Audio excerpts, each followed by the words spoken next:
Seria o bolsonarismo um fenômeno antipetista? Essa é a pergunta que eu quero responder aqui nesse vídeo e trazer algumas reflexões sobre o tema. E eu acho que o bolsonarismo ele é, em parte, antipetista. E quando eu falo em parte, eu estou falando até que de uma forma bastante literal, bastante mecânica, bastante visual. Digamos que metade do bolsonarismo consiga ser explicado por um sentimento antipetista, a outra metade do bolsonarismo eu acho que não tem nada a ver com antipetismo. Então, se a gente for pensar em teoria dos conjuntos, eu gosto muito de matemática, então eu vou até fazer um rascunho aqui com vocês. Digamos que isso daqui fosse o fenômeno antipetista na sociedade brasileira. Então, o que a maior parte das pessoas vão falar é que o bolsonarismo é um tipo específico de antipetismo. E o que eu vou argumentar é que eu acho que esse modelo está equivocado. Eu acho que, na verdade, o antipetismo é uma coisa e o bolsonarismo é outra coisa, onde eles têm uma certa ponto de intersecção. Existem muitos antipetistas que não estão dentro do bolsonarismo, isso é meio claro, mas também existe muitas pessoas no bolsonarismo que têm pouco ou nada a ver com o sentimento antipetista. Então, se a gente ficar analisando o bolsonarismo apenas pela ótica do antipetismo, a gente vai entender muito mal esse fenômeno bastante complexo, beleza? Então, aqui eu vou fazer algumas reflexões para tentar organizar também melhor a minha cabeça a respeito desse tema, beleza? Então, esse vídeo é um pouco de um complemento ao vídeo anterior que eu fiz, onde eu estava comparando o eleitorado que vota no Bolsonaro e o eleitorado que vota no Lula, e eu falei que esses eleitorados eles são muito mais semelhantes do que a gente imagina. Então, eu acho que os intelectuais, de uma forma geral, têm uma extrema dificuldade de entender os fenômenos políticos, porque os seus modelos mentais e a forma com que os intelectuais pensam são muito diferentes do jeito que as pessoas comuns pensam. Então, por isso que eles não conseguem entender muito bem o que está acontecendo na sociedade. E eu acho que o Lula e o PT, eles conseguem fazer muito bem essa distinção, porque da boca para fora, o Lula e o PT, eles conseguem fazer alguns jargões muito simplificativos. Só que a casta intelectual do PT sabe que muitas das coisas que eles fazem, que eles falam, não são verdade. Então, não estou falando nem só do ponto de vista de mentira. Eles entendem muito mais profundamente os fenômenos sociais do que eles demonstram entender. Então, eles vão entender muito bem que o eleitorado típico do PT, o eleitorado típico do Lula é, em grande parte, um eleitorado pobre, porém conservador. Beleza? Então já fiz uma certa digressão e agora eu quero falar, seria o bolsonarismo a direita que a esquerda gosta? Seria o bolsonarismo aquela volta ao poder de uma certa direita que a esquerda fala, pô, legal agora, vai ser muito fácil retornar ao poder porque esse governo vai ser muito ruim? E eu acho que isso daqui é verdade por causa do Bolsonaro, mas tirando a catástrofe que é o Bolsonaro, ele poderia ser praticamente quem ele é sem gerar esse tipo de pensamento na sociedade. O que eu estou querendo dizer com isso?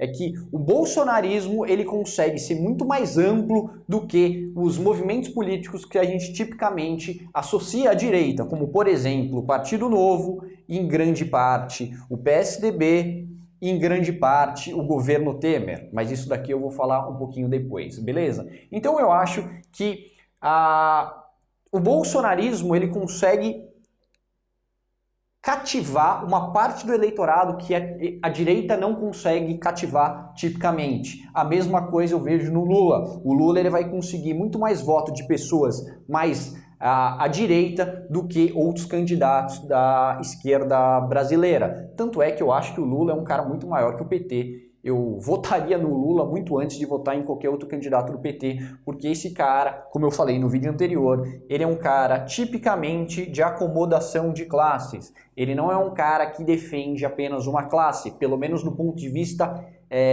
da sua imagem pública. Ele seria um cara que não defenderia apenas o rico e nem apenas o pobre. Ele faria uma conciliação de classes. E eu acho que o Lula faz muito bem esse papel, tanto é que quando ele foi eleito presidente a primeira vez e na segunda vez, ele era não só o Lula, como o José Alencar. Ele era um sindicalista que representaria os pobres e o José Alencar representaria o empresariado. Então ele fez isso muito bem. Mesmo no segundo governo do PT, que foi com a Dilma, eles conseguiram fazer isso até que razoavelmente bem com a Dilma e com o Temer, pelo menos do ponto de vista da estética, e depois eles cagaram em 2018, onde eles colocaram duas pessoas que não tinham a mínima cara de ser um fenômeno de acomodação de classe, de conciliação de classe, e por isso que eu acho que eles perderam tão feio em 2018. Beleza? Então, voltando aqui ao tema do PT, eu fiz umas enquetes aqui com vocês um tempo atrás. As enquetes são legais porque eu vou meio que entendendo como vocês pensam e às vezes corrobora aquilo que eu já pensava e às vezes eu tomo um susto porque eu falo, caramba, não imaginava isso. E eu fiz uma enquete aqui com vocês um tempo atrás perguntando para vocês como vocês classificariam o governo Dilma e como vocês classificariam o governo Temer. E a maior parte dos votos do governo Dilma foram votados como sendo um governo de esquerda e centro-esquerda. E quando eu perguntei a mesma coisa do governo Temer, a maior parte dos votos eram de centro-direita e de direita. Ou seja, eram governos que são tipicamente bastante distintos do ponto de vista ideológico. E aqui a gente vai ver a rejeição que cada um desses governos tiveram. A Dilma teve uma rejeição muito grande, tanto é que resultou no seu impeachment, porém o Temer conseguiu superar a rejeição que a Dilma tinha. Por que o Temer conseguiu superar a rejeição que a Dilma tinha? Embora eu, Felipe, é opinião pessoal, eu acho o Temer o melhor presidente desde a redemocratização. Mas isso é opinião minha, eu estou tentando ver como que as pessoas veem, não com meus olhos.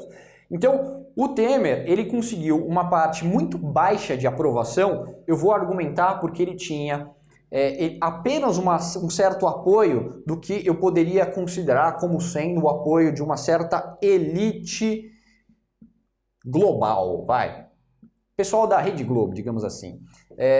Apenas essa parte da elite brasileira, em termos de valores, aprovava um governo reformista do Michel Temer. Todo o resto da população brasileira não enxergava um governo Temer com esses olhos. Então você vai ver, o bolsonarismo era contra a Dilma? Em grande parte sim. O bolsonarismo era contra o Temer? Em grande parte sim.